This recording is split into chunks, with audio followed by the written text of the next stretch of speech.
जय हिंद। आज की क्लास में हम लोग प्रश्नावली 3A के 11 नंबर और 12 नंबर के क्वेश्चन को पढ़ेंगे। तो आपको 11 नंबर के क्वेश्चन को ध्यान से देखना है। 11 नंबर के क्वेश्चन में दिया गया है, यदि दो वृत्तों के समान लंबाई वाले चाप अपने केंद्र पर क्रमशः 60 अंश तथा 75 अंश के कोण बनाते हैं तो उनकी त्रिज्याओं का अनुपात ज्ञात कीजिए। हमें जो है दोनों वृत्तों की त्रिज्याओं का अनुपात निकालना है। तो हम जो है दो वृत्त बना लेते हैं। तो देखिए हमने जो है दो वृत्त बना लिए हैं। हमें इन दोनों वृत्तों की त्रिज्याओं का अनुपात निकालना है। तो इसकी त्रिज्या R1 मान लेते हैं और इसकी त्रिज्या R2 मान लेते हैं। इसकी त्रिज्या R1, इसकी त्रिज्या R2 और इनके केंद्र पर जो कोण बन रहे हैं 60 अंश और 75 अंश के, ये जो है कोण बन रहे हैं 60 अंश और 75 अंश के कोण बन रहे हैं। एक बार और सवाल को पढ़ेंगे। सवाल में लिखा है, यदि दो वृत्तों के समान लंबाई वाले चाप, यानी दो वृत्त हैं, इन दोनों वृत्तों की चाप की लंबाई समान है। चाप की लंबाई समान है। समान लंबाई वाले चाप अपने केंद्र पर 60 अंश और 75 अंश का कोण बनाते हैं तो हमें उनकी त्रिज्याओं का अनुपात ज्ञात करना है। हमें R1 और R2 इन दोनों का अनुपात निकालना है। तो देखिए इस कोण को θ1 मान लेते हैं। θ1 का मान दिया गया है 60 डिग्री और θ2 इसका मान दिया गया है 75 डिग्री। केंद्र को, इस वृत्त के केंद्र को O और इस वृत्त के केंद्र को O', दोनों की चाप की लंबाई जो है समान है। दोनों की चाप की लंबाई समान है, यानी L1 बराबर L2। इसकी चाप की लंबाई L1, इसकी चाप की लंबाई L1 और इसकी चाप की लंबाई L2। इसकी चाप की लंबाई L1 और इसकी चाप की लंबाई L2 और इन दोनों की चाप की लंबाई क्या है? समान है। इन दोनों की चाप की लंबाई समान है तो L1 बराबर L2 हमने कर दिया। तो देखिए थीटा बराबर जो सूत्र होता है L बटे R होता है। तो L बराबर होता है थीटा इंटू R होता है। तो L1 बराबर होगा θ1 R, ये होगा। तो देखिए L1 की जगह क्या लिखेंगे? L1 की जगह लिखेंगे θ1 और R, इसको भी R1 कर देंगे बराबर L2 बराबर क्या होगा? L2 बराबर होगा θ2 और R2, ये होगा। तो अब देखिए इसमें मान रख देंगे। θ1 का मान क्या है? θ1 का मान है 60 डिग्री और R1 हमें पता नहीं है। θ2 का मान क्या है? θ2 का मान है 75 डिग्री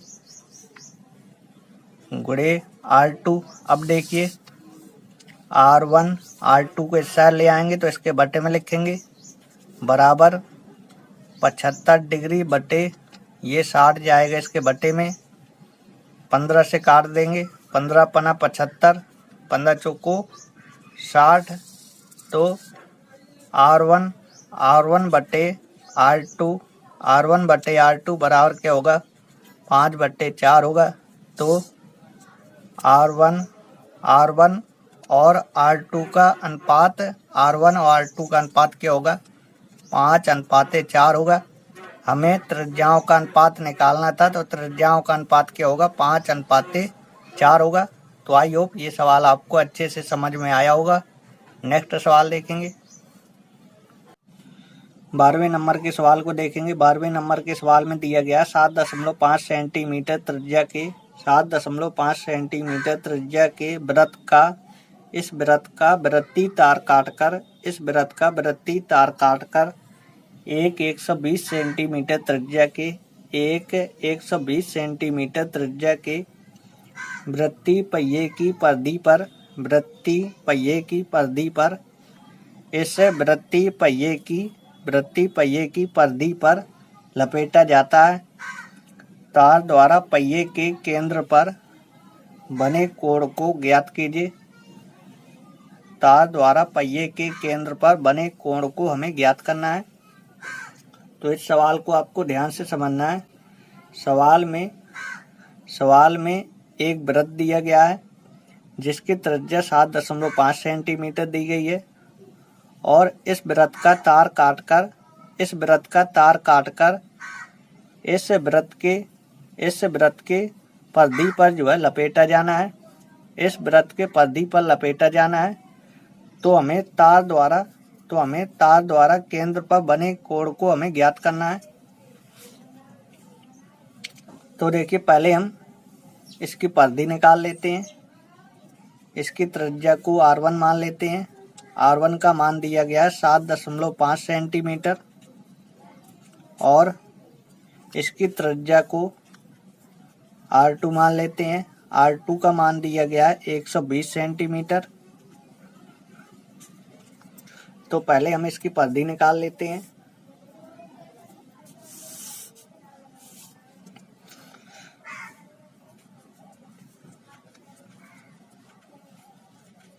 परिधि का सूत्र होता है 2πr, ये होता है।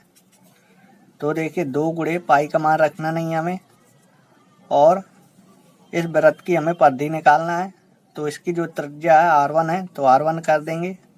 R1 का मान रख देंगे 7.5 गुणा करा देंगे। 5 दूनी 10, 7 दूनी 14, 1 15 यानी 15 पाई सेंटीमीटर ये आएगा। तो देखिए, इस वृत्त के परिधि का मान आया 15 पाई सेंटीमीटर और इसका तार जो है काट कर इसमें लपेटा जाना है। तो हमने मान लिया जैसे यहाँ से यहाँ तक इसका तार ये जो है 15 पाई सेंटीमीटर लपेटा जाएगा। तो इस तार द्वारा केंद्र पर जो कोण बनेगा ये हमें निकालना है। एक बार और सवाल को पढ़ेंगे। सवाल में दिया गया था 7.5 सेंटीमीटर त्रिज्या के वृत्त का वृत्तीय तार काटकर। तो देखिए, इस वृत्त के वृत्तीय तार की लंबाई आई है 15 पाई सेंटीमीटर। इस तार को जो है वृत्तीय पहिए की जो है परिधि पर लपेटा जाना है।